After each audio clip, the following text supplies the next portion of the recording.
The 7 Habits of Highly Effective People waa buug uu qoray Stephen Covey oo ahaa khabiir dhanka arrimaha hogaaminta iyo horumarinta bini'aadamka gaar ahaan personal leadership and personal development.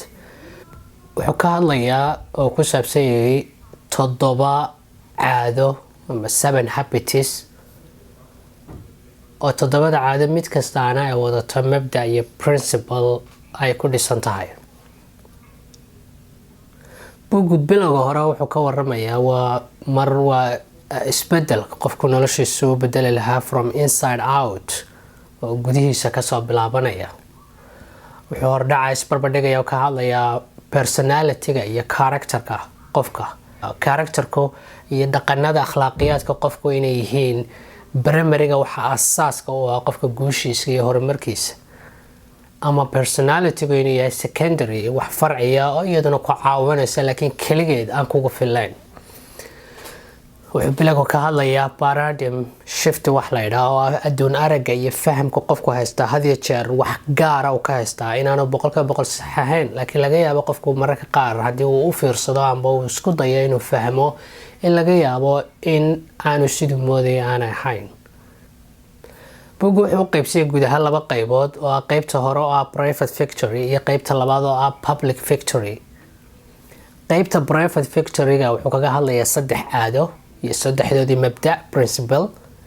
public victory-gana wuxuu kaga hadlayaa 3 caado oo kale iyo 3doodii mabda, dabeetana 1 caado 7 oo gaar ah ayaa iyaduna jirta oo mabdaeedii iyo principle-keedii wadata. sida kale buugga ama laga dhex fahmi karaa waxaa ka mid ah in qofku majuur markuu noqonayo majority-ga qaangaadhnimada maaha ta ilmuhu uu 15 jir ama qaangaadhka loo yaqaano xagga da'da, laakiin qaangaadhnimo kale waxaa jirta qofku isagoo da' weyn 40 jir 30 jir ah laga yaabo inaanu weli qaangaadh ahayn, taasoo ah qofku inuu weli dependent yahay, ku tiirsanay noloshiisa oo cabasho iyo calaacal tahay inuu cid kale un ka rabo inay xalliso. waa sida ilmaha yar lagu yaqaano dabeecadda ilmaha yar. marka dependent inuu qofku ka tago oo uu noqdo independent qof isku filan wuxuu gaadhay bay ka dhigata macnaheedu waa isku filaashiyo oo noloshiisa in badan mas'uul ka yahay. marka inaad dependent ka tagto oo independent noqoto waa qaybta private victory-ga 3 caado u horeeya ayaa ka caawinaya.